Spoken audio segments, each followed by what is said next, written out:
In the dead of night, at exactly 3 in the morning, Marwan's phone rang, shattering the oppressive silence of his small apartment. No one ever called him at such an hour. As he reached for the phone with trembling hands, a chill crept down his spine. When he answered, all he could hear was the heavy, distorted breathing of someone on the other end. After a few moments of unnerving silence, a raspy voice whispered, "It's time. Open the door." Marwan's blood turned cold. He was alone in the apartment. Assuming it was a cruel prank, he dismissed it, but then came the pounding on the door, relentless and forceful, like a heartbeat echoing through the wooden frame.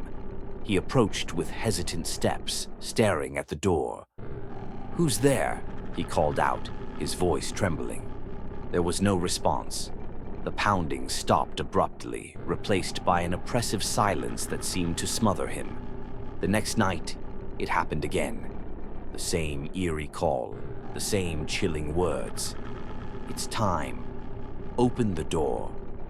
But this time, when he peered through the peephole, he saw dark shapes shifting in the shadows and caught a fleeting glimpse of burning red eyes. Eyes that were not human. From that moment on, Marwan felt the presence of something watching him. It lingered in the dark corners of his apartment, in the shifting shadows. He tried turning on the lights, but every bulb flickered and died, as if consumed by a force that loathed illumination. Suddenly, he felt icy breath on his neck, followed by a whisper, "You can't escape me." Marwan rushed to the door, but it wouldn't budge. It was as if an invisible force held it shut. The walls of the apartment seemed to press inward, suffocating him. He heard hushed voices chanting his name, and then ghostly apparitions appeared, grotesque faces with hollow eyes and twisted grins, speaking in an ancient, malevolent tongue. Their voices were like echoes from the depths of hell. Desperate, Marwan moved to the window, intending to leap out if necessary, but the glass transformed into a massive mirror. In its reflection, he saw not himself, but a sinister version of him, a twisted smile on its face. Cracks splintered across the mirror as if the entity trapped within was trying to break free. "I am inside you now," it whispered with a voice that sent shivers down his spine. "And I will never leave." Days passed in a haze of terror. Marwan couldn't sleep. Every time he closed his eyes, he was tormented by visions of people trapped in endless nightmares, pleading for release. He knew that unless he confronted this entity, he too would be lost. On the final night, Marwan made a decision. He sat in the center of his apartment, surrounded by dozens of candles.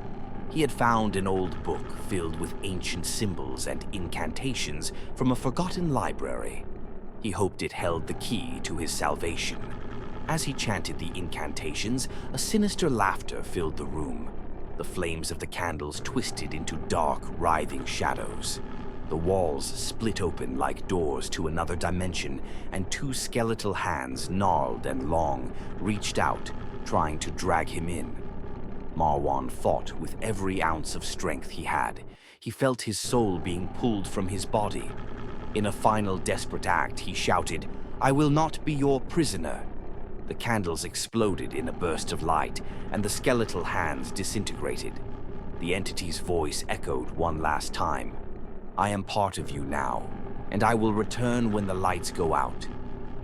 Though Marwan had survived, he was forever changed. He lived in perpetual fear of the dark, knowing the entity lingered, watching and waiting for the perfect moment to strike again.